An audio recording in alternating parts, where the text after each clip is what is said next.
नमस्कार बच्चों, आज के इस वीडियो में हम लोग गेट के एप्टीट्यूड पीवाई क्यूज करने वाले हैं। Question number 16 to question number 20, right.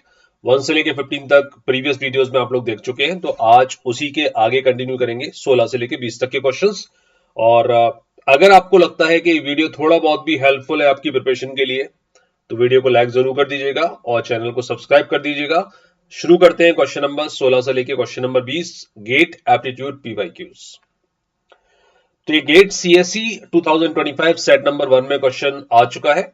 Consider the relationship among P Q R S T. P is brother of Q, S is daughter of Q, T is sister of S, R is mother of Q. Blood relation का एक question मुझे दिखाई दे रहा है। The following statements are made based on the relationship given above. ठीक है, तो पहले ये पूरा एक बार ड्रॉ कर लेते हैं। ब्लड रिलेशन के क्वेश्चंस करते समय याद रखना, जेंडर को मेंशन करना बहुत जरूरी है। मैं 2-3 छोटी छोटी चीज आपको बता रहा हूं, इन नोटेशंस को याद रखना है ना। हवा में मत करना ब्लड रिलेशन क्वेश्चन, ड्रॉ करते चलना, नहीं तो कंफ्यूज हो जाओगे। अगर सिबलिंग्स का रिलेशन है तो मैं उसको डबल साइडेड एरो शो करता हूं, मतलब ब्रदर सिस्टर का रिलेशन है या सिस्टर सिस्टर का या ब्रदर ब्रदर का, तो डबल साइडेड एरो, राइट। अगर स्पाउस का रिलेशन है, हस्बैंड और वाइफ का रिलेशन है, तो मैं उसको इक्वल के साइन के साथ शो करता हूं। पेरेंट और चाइल्ड का रिलेशन है तो मैं उसको डाउनवर्ड एरो के साथ शो करता हूं, राइट। इक्वल का मतलब स्पाउस, डबल साइडेड एरो मतलब भाई बहन सिबलिंग्स, है ना। पेरेंट चाइल्ड का रिलेशन है तो डाउनवर्ड एरो, मदर सन, फादर डॉटर, या फादर सन या मदर डॉटर, राइट। और अगर कोई मेल जेंडर आ रहा है क्वेश्चन में, तो मैं उसको बॉक्स के अंदर कवर करूंगा, तो मुझे कंफर्म हो जाएगा कि मेल है, आगे कंफ्यूजन नहीं होगा। और फीमेल जेंडर को मैं सर्कल में कवर करता हूं, तो मुझे क्लियर हो जाता है कि फीमेल जेंडर के बारे में बात हो रही है, राइट। अब शुरू करते हैं। P is the brother of Q, तो P इज द ब्रदर मतलब मेल हो गया किसका, Q का। अब Q के बारे में जनाब नहीं बताया गया है कि सिस्टर है और ब्रदर है, तो Q को अपन ऐसे ही छोड़ देते हैं, इसका जेंडर नहीं पता। S is the daughter of Q, S जो है वो Q की डॉटर है, तो ये आ गया सिंबल, मैंने सर्कल लगा दिया, मतलब डॉटर है। T is the sister of S, T जो है वो S की सिस्टर है, तो डबल साइडेड एरो, और T सिस्टर है तो again female gender. R is the mother of Q, R Q की मदर है, तो पेरेंट चाइल्ड कैलकुलेशन आर ऊपर की तरफ आ जाएगा, मदर है तो सर्कल के अंदर कवर कर दिया। ये अपना डायग्राम ड्रॉ हो गया, फ्लो चार्ट कवर हो गया, है ना। Following statements are made based on the relationship given above. R is the grand mother of S, क्या आर एस की ग्रैंड मदर है, डेफिनेटली ग्रैंड मदर है। Q could be a father of S, Q could be a mother of S, वो मुझे नहीं पता कि father है कि मदर है, क्योंकि जेंडर नहीं पता, बट ये पता है कि आर जो है वो एस की ग्रैंड मदर होगी, right. P is the uncle of S and D, P S और डी का अंकल है डेफिनेटली, क्योंकि पी इनके मम्मा या पापा का भाई है। क्यों के बारे में पता नहीं है ना अपन को, तो वो माँ भी हो सकती है, फादर भी हो सकता है, तो P is the uncle of S and D, ये भी ट्रू है। R has only one son, आर का इकलौता एक ही बेटा है, ऐसा क्वेश्चन में दिया नहीं है, तो ये गलत हो गया। Q has only one daughter, क्योंकि एक ही बेटी है, तो ये तो साफ साफ गलत है, क्योंकि एस और डी दो है ना, तो ये गलत हो गया।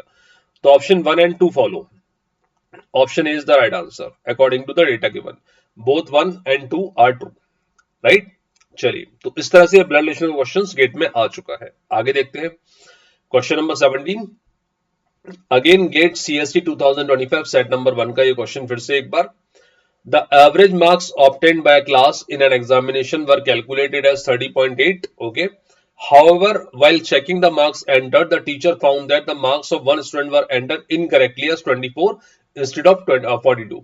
After the correcting the marks, the average becomes 31.4. How many students does the class have? ठीक है, तो एवरेज का बेटा बेसिक फंडामेंटल कॉन्सेप्ट ये है कि एवरेज का मतलब होता है sum of observations upon total number of observations, है ना। तो कुल मिला के मुझे ये पता चलता है बच्चे कितने हैं वो नहीं पता, मान लो बच्चे हैं टोटल एक्स। अगर एक्स बच्चों का एवरेज 30.8 है, तो कहना ऐसे उनका सम जो होगा वो 30.8 इंटू एक्स होगा। ये बात पकड़ में आती है भाई, एवरेज 30.8 है कितने बच्चों का, एक्स बच्चों का, तो उन सबके वेट का जो समेशन होगा, है ना, उन सबके मार्क्स का जो समेशन होगा वो 30.8 इंटू एक्स होगा। ये क्लियर है। इसमें से एक बच्चा जिसका मैंने मार्क्स एंटर कर दिए थे 24, बट उसके मार्क्स आए थे 42, तो मैं 24 वाले नंबर हटा दूंगा और अपने रजिस्टर में उसके नंबर 42 ऐड कर दूंगा, तब जाके जो एवरेज चेंज हो जाता है वो हो जाता है 31.4, मतलब तब जाके जो सबका टोटल आएगा वो 31.4 इंटू एक्स आएगा। ये क्लियर है। चलो फटाफट से सॉल्व कर लेते हैं। 30.8x 42 माइनस 24, ये कितना लिख दूं, 12, sorry 18, is equal to 31.4x, है ना। 31.4 में से 30.8x माइनस होगा तो बचेगा 0.6x इज इक्वल टू 18। तो बेटा 0.6x इज इक्वल टू 18 है, तो सर x कितना आने वाला है, 18 divided by 0.6, that must be equal to 30। तो option C is the right answer. Got it, option C is the right answer. चलिए परफेक्ट, आगे बढ़ते हैं। अगेन गेट का क्वेश्चन सेट नंबर 1 में आ चुका है 2025। The CEO's decision of downsize, verbal ability का क्वेश्चन लग रहा है मुझे। Workforce was considered myopic because it sacrificed long term stability to accommodate short term gains, ठीक है।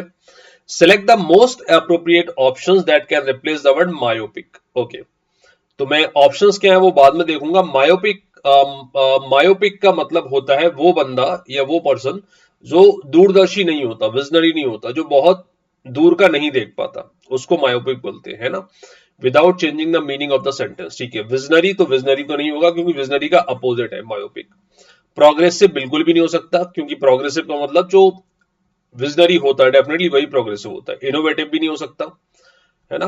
तो short sighted is the right answer. Myopic का मतलब ही होता है शॉर्ट साइटेड, जो ज्यादा दूर तक ना देख सके। दूर तक देखने का मतलब उसकी नजर कमजोर है ये नहीं, उसका विजन कमजोर है। वो आगे भविष्य में आने वाले जो अपॉर्चुनिटीज है उनको नहीं देख पा रहा है, वो शॉर्ट साइटेड है, वो मायोपिक है। तो मायोपिक का मतलब शॉर्ट साइटेड, राइट। तो वर्बल का ये वोकेबलरी से रिलेटेड एक क्वेश्चन जो गेट में आ चुका है। Question number 19, again fill in the blanks. Ravi had younger brother who taught at university. He was widely regarded as honorable man.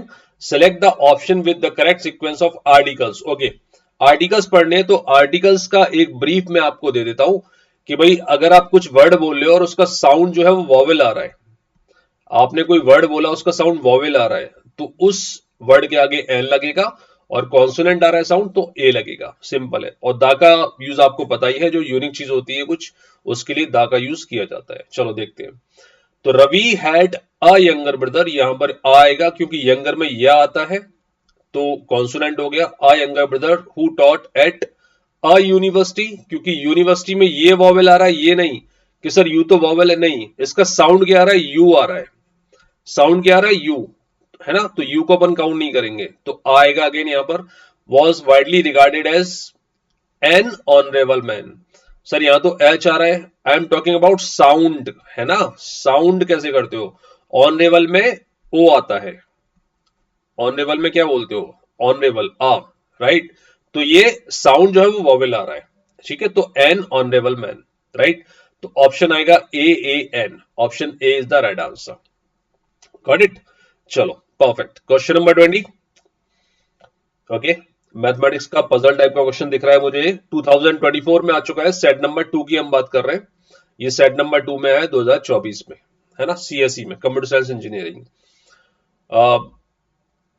और अदर ब्रांचेस के क्वेश्चन भी गेट में डेफिनेटली मैं आगे लेकर आऊंगा, बट ये एक सीरीज चल रही है, एक पैटर्न चल रहा है, तो अभी सीएस के क्वेश्चन दिख रहे हैं। आगे आपको ईसी के भी दिखेंगे, एमई के भी दिखेंगे, राइट, आईडी के भी दिखेंगे, सब दिखेंगे आपको। In a 4x4 array shown below, each cell of the first 3 rows of either a cross, ये या तो क्रॉस शो कर रही है या फिर एक नंबर शो कर रही है। The number in a cell represent the count of the immediate neighbour, okay, left right top bottom diagonals not having a cross. Given that last row has no crosses, the sum of the 4 numbers to be filled in the last row is, ठीक है। तो पहले मैं आपको question समझा दूं जो मुझे समझ में आ रहा है, यहां पर इसको फिर से एक बार बना लेते हैं। अच्छा, मेक श्योर जब आप मेरा वीडियो देख रहे हैं तो थोड़ा सा इसको पॉज करके खुद से क्वेश्चन को सॉल्व करने की कोशिश कीजिएगा, है ना। केवल वीडियो देखने नहीं है, हाथ पैर बांध के नहीं रखने हैं, उन्हें चलाना है, दिमाग चलाना है, और पेन पेपर का यूज करते हुए थोड़ा सा वीडियो को पॉज करके क्वेश्चन को सॉल्व करने की कोशिश करनी है फॉर 40 सेकेंड, 1 मिनट। उसके बाद मेरा सॉल्यूशन चेक करना है कि आपका आंसर करेक्ट है या नहीं, ठीक है। इस तरह से वीडियो को फॉलो करिएगा। चलो, अब ये जो क्रॉस है, क्रॉस का मतलब नल, वहां पर कोई नंबर नहीं है। और ये नंबर्स है, नंबर्स का मतलब क्या है, पहले मैं वो एक्सप्लेन कर दूं, फिर अपन क्वेश्चन को सॉल्व करेंगे। जैसे यहां पर 1 लिखा है, तो 1 क्या रिप्रेजेंट कर रहा है बेटा, केवल एक ही नंबर इसके टच में है, कौन सा नंबर, 5, तो यहां पर मैंने 1 लिख दिया। अब ये 4 लिखा है, 4 का मतलब इसके टच में 4 नंबर होंगे, 3, 4, 5 और ये वाला 5। समझ आ गया? जैसे ये 3 लिखा हुआ है, ये 3 लिखा हुआ है, इसका मतलब इसके टच में 3 नंबर होंगे, राइट? क्लियर है? ये 5 लिखा हुआ है, इसका मतलब इसके टच में 5 नंबर होंगे। कैसे? ये 1 टच में है, ये 4 टच में है, ये 6 टच में है, ये 3 टच में है और ये 5 टच में है। तो कितने नंबर टच में है उसके अकॉर्डिंग ये नंबर लिखे हुए हैं, है ना? हम आगे बढ़ते हैं क्वेश्चन में और इसको सॉल्व करने की कोशिश करते हैं। तो यहां पर मैं कौन सा नंबर लिखूं कि कुछ नंबर टच में आ जाए? देखो, एक तो 3 टच में आ रहा है ना? और एक ये वाला नंबर जो भी आएगा इस बॉक्स में वो टच में आएगा। यहां पर क्रॉस है तो उसको काउंट नहीं करना है, तो यहां पे लिख दूंगा मैं 2। उससे ऊपर वाला नंबर भी, ये 3 भी सेटिस्फाई हो जाएगा, 3 के टच में 5 हो गया, यहाँ जो भी नंबर आएगा वो हो गया और ये 2 हो गया, तो यहां लिख दिया मैंने 2। अब सेकंड नंबर क्या फिल करूं अकॉर्डिंगली कि ये सारे नंबर जो टच में आ रहे हैं उसमें काउंट हो जाए? तो भाई एक तो 3 टच में होगा, 2 टच में होगा, 6 टच में होगा और एक ये नंबर टच में होगा, मतलब मैं लिखूंगा 4 क्योंकि क्रॉस काउंट नहीं होगा। ठीक है, आगे बढ़ते हैं। आप बताइए मुझे इस बॉक्स में क्या आना चाहिए? इसके टच में 4 है, इसके टच में 6 है, इसके टच में ये वाला नंबर है, क्योंकि दो साइड क्रॉस है तो यहां पर आना चाहिए 3। समझ आ रहा है? कॉर्नर में कितने नंबर्स आना चाहिए, क्या नंबर आना चाहिए, कौन कौन से नंबर टच में है? भाई 6 टच में आएगा, 3 टच में आएगा और क्रॉस ऊपर है तो वो टच में नहीं मानेंगे, तो यहां पर 2 आएगा, है ना? आपको बताना है इन सबका टोटल क्या है, right? The sum of the 4 numbers to be filled in the last row. तो 4 और 2 6, 6 और 3 9 और 2 11, answer is 11, right? Answer is 11, option A. ठीक है, तो क्वेश्चन में कुछ नहीं था, थोड़ा सा पजल टाइप का जरूर था, थोड़ा ट्रिकी जरूर था। लैंग्वेज अगर आपको क्लियर हो गई होगी तो ये क्वेश्चन बनने लायक था। ठीक है, चलिए बेहतरीन। तो इसी तरह के और शानदार क्वेश्चंस लेकर हम मिलेंगे नेक्स्ट वीडियो में। तब तक के लिए thank you very much, God bless you, bye bye, take care.